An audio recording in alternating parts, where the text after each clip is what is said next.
For those of you that have been commenting on our Xperia X1 videos and saying how much slower our review unit was than the one you've used yourself, seems that we found that to be the case as well. Sony Ericsson sent us a new Xperia X1 to test out after we discussed the problems we had with it at CES.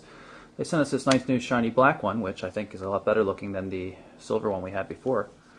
You can see the body's exactly the same thing except for the black metal panels instead of the silver metal panels. But the big difference here really is speed. And the worst offender in the other device was the camera. So we're going to activate the camera here. And you can see quite clearly when we go through the menus, how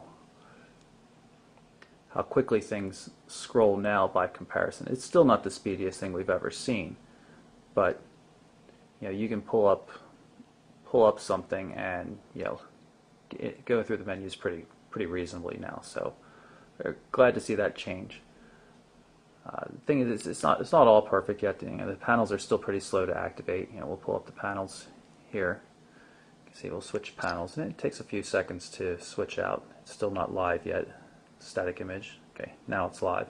So we're still looking at 3 seconds or whatever for switching panels, but that's not something I think most people are going to be doing too often.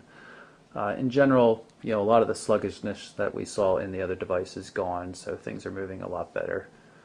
So this seems to be more in line with what people have been saying and what we were expecting in the first place after having spoken with Sony Ericsson. So glad to report that the Sony Ericsson Xperia X1 really is faster than we were showing it in those other videos. But we're kind of stuck with reviewing the devices sent to us. So if they send us a slow one for whatever reason, we don't really know what it was. It doesn't seem to be any more or less RAM or anything like that in it. But when they send us a device that doesn't work that well, that's what we have to assume all the devices are like.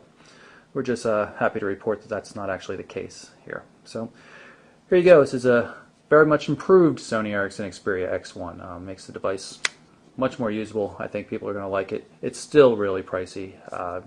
Not a lot of people are going to be buying this in the United States, especially since it's not offered under contract or anything. So total unsubsidized prices, like $800 or something. It's really an awful lot of money in an economy like this, but still very functional. And if you really need this kind of performance, and the functionality that this offers, and a high-res screen, the X1's something to look at.